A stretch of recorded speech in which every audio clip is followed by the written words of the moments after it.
আমি নামাজের সময় অনুযায়ী দিন পরিকল্পনা করি। I plan my day according to prayer times.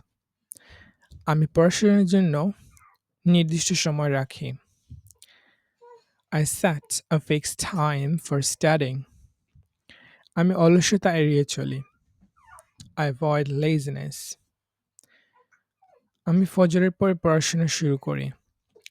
I start studying after Fajr.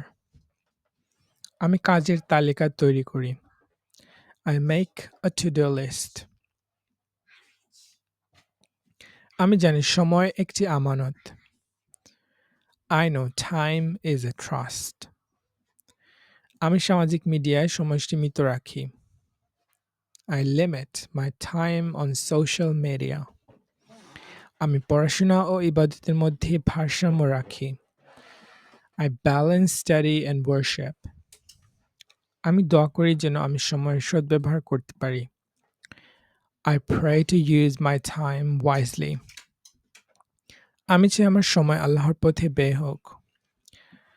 I want my time to be spent in the path of Allah.